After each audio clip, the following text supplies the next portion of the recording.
Então, vamos lá agora. Então, nós vimos de onde vem a carguinha positiva e negativa dos íons, certo? Agora, então, nós veremos aqui as regrinhas dos números de oxidação. Então, ó, quando eu tenho alguns elementos que têm o número de oxidação fixo, então, o NOx, ele vai ser fixo.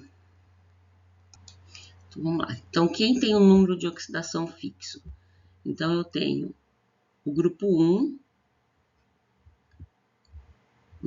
da tabela. Quem que é o grupo 1? Então, eu vou excluir o hidrogênio desse grupo 1, tá? Então, ó, li na casa de Rubens coisas frenéticas. Então, todos esses daqui têm um NOx mais 1. Grupo 2. Quem são os elementos do grupo 2? Bela, Margarida, caiu, escorregou e bateu o rabo. Ai, aqui não tem esse aqui não, é o RA. Então, ó, ele vai ficar aqui o NOx mais 2, porque se eu fizer a distribuição eletrônica, todos os elementos do grupo 2 perdem 2 elétrons, né? E todos os elementos do grupo 1 perdem um elétron, exceto o hidrogênio, que o hidrogênio tem um único elétron que ele não pode perder, certo? Quais são os outros elementos com NOx variável? Então, essa aqui é a primeira regra. Primeira regra. Então, variável não, perdão, NOx fixo. Então, quem tem NOx fixo? Grupo 1, grupo 2. Vamos lá. A prata, que vai ser sempre mais 1. O zinco, mais 2. E o alumínio, mais 3. Esses têm o número de oxidação fixos, certo? Nós temos o oxigênio e o hidrogênio. O oxigênio, na maioria dos casos, é menos 2 e o hidrogênio, na maioria dos casos, é mais 1. Mas existem exceções, tá? Bom, vamos lá.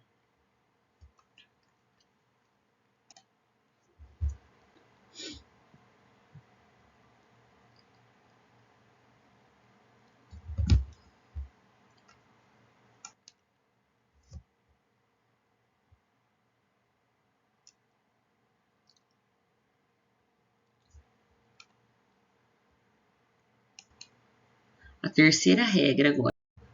Na terceira regra,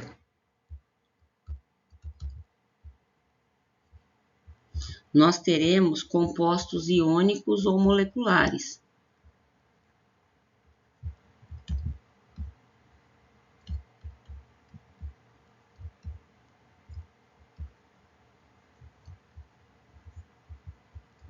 Isso é, sem carga, tá? Sem carga de mais ou menos. Então, o que acontece? Quando eu tenho compostos iônicos ou moleculares, a somatória do número de oxidação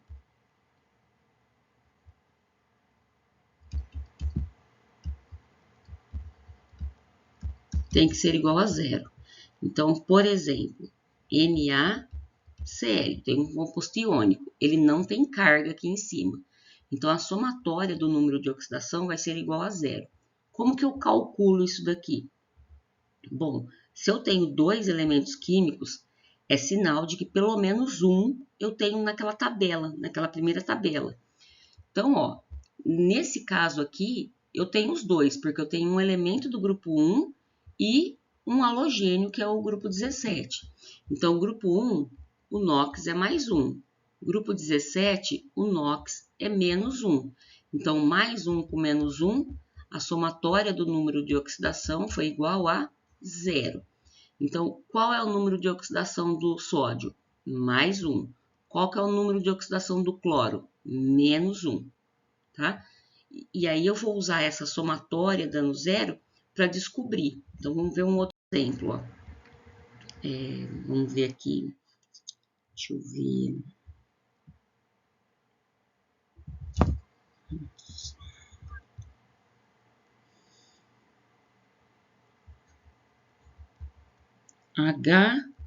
HCl. Bom, o HCl, a gente sabe que o número de oxidação do hidrogênio ele é mais 1, né? Mas, vamos supor que eu não tenha certeza do número de oxidação do hidrogênio. Então, uma substância molecular sem carga, a somatória do número de oxidação, então, tem que ser igual a zero. Eu sei que o cloro, ele é um dos elementos tabelados. Então, quem são os elementos do grupo 17? Ficou claro que a Brahma é inferior à Antártica.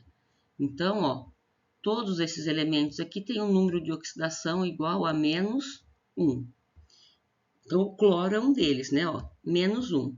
Menos 1, quantas vezes o cloro aparece? Uma vez só. Então, menos 1 vezes 1, menos 1.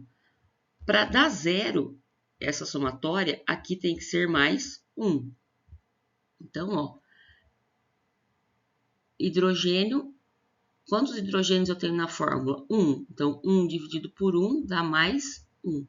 Então, o NOx do hidrogênio é mais 1 e o NOx do cloro é menos 1, certo? Então, vamos fazer um outro exemplo aqui, ó. H2SO4. Então, eu tenho 3 elementos. Então, pela regra, eu tenho sempre que descobrir um. Então, é sinal que os outros 2 eu tenho na tabela. O oxigênio, ele, na maioria dos casos, ele é menos 2. Então, ó, menos 2. O hidrogênio, na maioria dos casos, é mais 1. O hidrogênio só vai ser menos 1 quando ele aparecer no final da fórmula. No começo da fórmula, ele é sempre mais 1, tá? Então, ó, a somatória tem que ser 0, porque não tem carga. Então, ó, vou fazer uma continha para o oxigênio, uma para o enxofre e uma para o hidrogênio. Eu já sei que o número de oxidação do oxigênio é menos 2. Então, ó, menos 2 vezes 4, menos 8. 1 vezes 2, mais 2. Para dar zero, essa continha aqui tem que ser mais 6. Então, 6 dividido por 1, porque aparece um enxofre só. Então, o enxofre é igual a mais 6. Opa. Enxofre é igual a mais 6. Então, eu calculei o número de oxidação de todos eles. Mas nós sabemos também que o enxofre, o número de oxidação dele é menos 2. Só que ele é menos 2 quando ele é o elemento mais eletronegativo da fórmula. Nesse caso aqui, o elemento mais eletronegativo da fórmula é o oxigênio, né? Entre o enxofre e o oxigênio, é o oxigênio. Porque aí a gente tem que pegar lá na tabela periódica, né? Ó. Então, o grupo 16. Os seios têm ponta. Tá, então o oxigênio, ó, ele é o mais eletronegativo. O segundo é o enxofre. Então, quando eu tenho enxofre e oxigênio, o oxigênio é sempre o mais eletronegativo. E aí, então, o enxofre não vai ser menos 2, eu vou ter que calcular, tá certo?